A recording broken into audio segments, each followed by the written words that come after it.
Here we are back after your much-deserved day off to hit the legs in a way, again, we have never done before with Athlete X. What we want to do this time is focus on ways that we can keep the tension on the legs.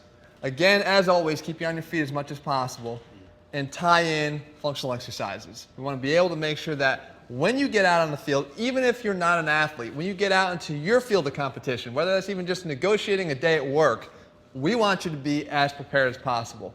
So when we talk about legs, we want them to be powerful, we want them to be able to work together. We also want them to be able to work independent of each other.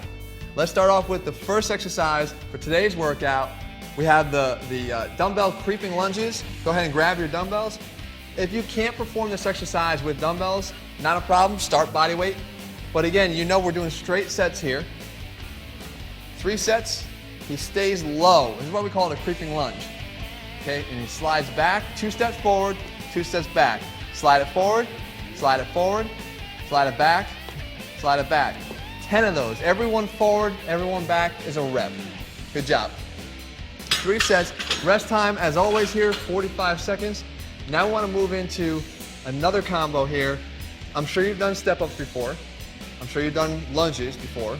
But have you done step-ups and lunges together? No. Maybe, maybe not. You haven't. Let's see. Let's show them what it looks like. You're going to start off with your right leg. Now, important little note here. 4 sets to do here. Why? Because we want 2 sets to do with your right leg starting on top, 2 sets with your left leg starting on top. But you only have to show us 1. He drives up here, up tall, okay, drops down, and then back into a reverse lunge. Now, what are you going to notice when you see this? He's working the right leg as he drives forward. Now he goes into his reverse lunge. He's got the left leg doing all the work. So we're keeping those legs working constantly. In other workouts, you're resting half the time. In this workout, you're resting none of the time, except for when you deserve it, which is between your sets. Good job. Okay, now obviously he'd switch it up, next set with the left leg on top, and keep it going in that fashion. Now, we want to move on to our next thing. Again, this is all about being athletic and explosive. We want to be able to move laterally. We want to be able to move explosively. So we're going to make it all happen in one exercise. Our 2-foot lateral skier, squat, hop and squat. All right, so you're going to get on one side, going to hop 2 foot down into a squat, and then down into the squat. We're showing lateral explosion, but more important for me, let's slow down here for a sec, Greg. What we're doing is, I want to see, can he absorb that landing? And then from there, can he actually reverse that and explosively get back over here?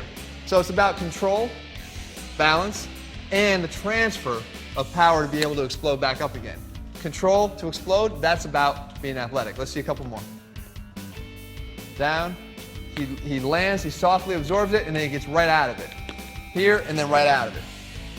Good job. 45 seconds is your set here. You continue that for 45 seconds, back and forth. Again, you do that 3 times. Resting you 45 seconds in between each set. Now, we want to move on to training hamstrings.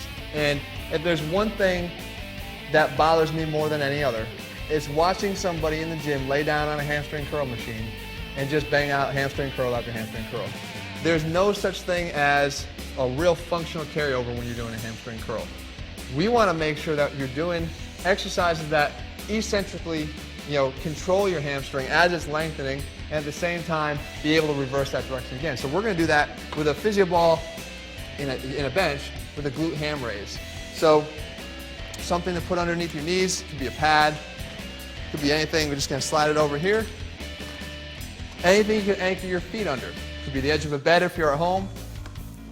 Okay?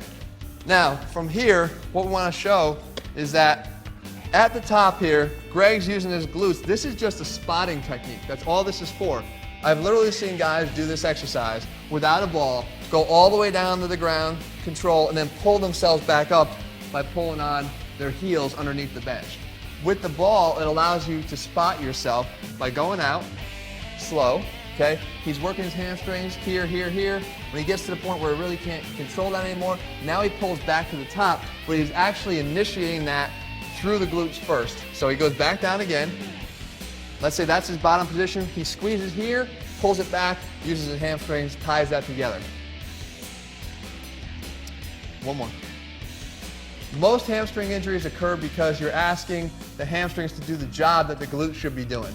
If we can get the glutes to work together with the hamstrings, we can eliminate a lot of the injuries that we have to the hamstring area because the muscles are working the way they should.